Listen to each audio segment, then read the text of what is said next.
ব্যৱসায়িক কোঅপাৰেটিভবিলাকে আমাৰ গোটেই ভাৰতবৰ্ষখনত কি ধৰণে প্ৰলোভন কৰি মেডিচিনবিলাক বিক্ৰী কৰি আমাৰ যিসকল ভাৰতবৰ্ষৰ সৰ্বভাৰতত প্ৰায় 5 কোটি জনসাধাৰণৰ ওপৰত মাধমাৰ দিব ওলাইছে তাৰ কাৰণে এই প্ৰতিবাদটো কৰিছোঁ। আৰু আপোনালোকে জানে সৰ্বভাৰতত আমাৰ 12,40,000 আমাৰ সদস্য আছে ৰিটেইল আৰু হ'লচেল আৰু ৰিটেইলৰ মাজত। গতিকে এই পৰিয়ালবিলাকৰ লগত এইবিলাকৰ সদস্যৰ লগত মোৰ দেন আমাৰ অল অভাৰ ইণ্ডিয়াত 5 কোটি জনসাধাৰণ এই ব্যৱসায়ৰ লগত জড়িত আছে। গতিকে এই প্ৰতিবাদটো আমি পাব্লিকৰ কাৰণে কৰিব লগা হৈছে। আমি কোনো গভৰ্ণমেণ্টে এগেইনষ্টে এই প্ৰতিবাদটো কৰা নাই। সেইকাৰণে আজি আমি এই প্ৰতিবাদটো কাৰ্যসূচীৰে আপোনালোকক জনাব বিচাৰিছোঁ যে যিসকল কোঅপাৰেটিভ গোষ্ঠীয়ে আমাৰ যিসকল আমাৰ থলুৱা ব্যৱসায় আছে ব্যৱসায়ৰ ওপৰত মাধমাৰ দিব ওলাইছে সেই মাধমাৰবিলাক দিয়াৰ এগেইনষ্টে আমি এই প্ৰতিবাদটো ধৰ্মঘট আজি পালন কৰিছোঁ। যাতে জনসাধাৰণৰ অসুবিধা নহয় তাৰ কাৰণে আমি প্ৰতিখন ডিষ্ট্ৰিক্টতে 500-600খনকৈ ফাৰ্মাচী খোলাৰ ব্যৱস্থা ৰাখিছোঁ। হস্পিটেলত এৰিয়াত আমি 3-4খন ফাৰ্মাচী খোলাৰ ব্যৱস্থা ৰাখিছোঁ যাতে কোনো ধৰণৰ যাতে অসুবিধা নহয়।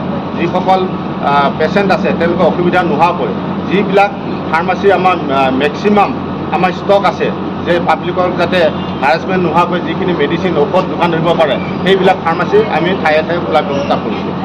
আৰু অকল কামৰূপ ডিষ্ট্ৰিক্টতে নহয় আমি গোটেই অল অভাৰ অসমত গোটেই আমাৰ 30খন ডিষ্ট্ৰিক্টত প্ৰতিখন ডিষ্ট্ৰিক্টতে আমাৰ 5-10খন ফাৰ্মাচী খোলাৰ ব্যৱস্থা কৰা হৈছে।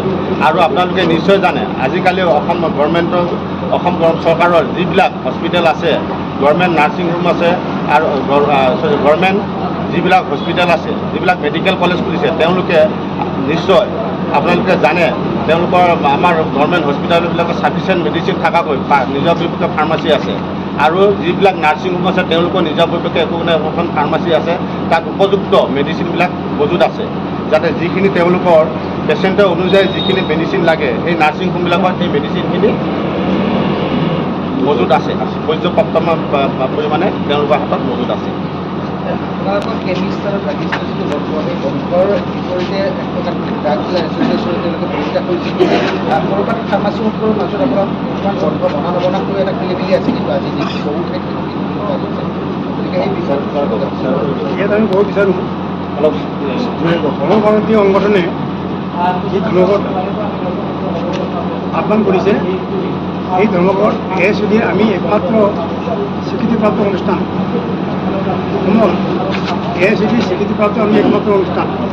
আমাৰ লগত 20,000 মেম্বাৰৰ 90% মেম্বাৰ আমাৰ লগত। আমি অলপ বেলেগ ডিষ্ট্ৰিক্টৰ খবৰ ল'ব 90% আমাৰ লগত আছে। যিবিলাক খুলিছে সিহঁতে সেই আমাৰ সংগঠনৰ সদস্য নহয় খুলিছে এতিয়া আমি বাধা দিব যোৱা নাই। গণতান্ত্ৰিক অধিকাৰ আমাৰো সকলোৱে পাৰে আমাৰো হেৰি কৰে গণতান্ত্ৰিক অধিকাৰ সিহঁতৰ অধিকাৰ বুলিব পাৰে।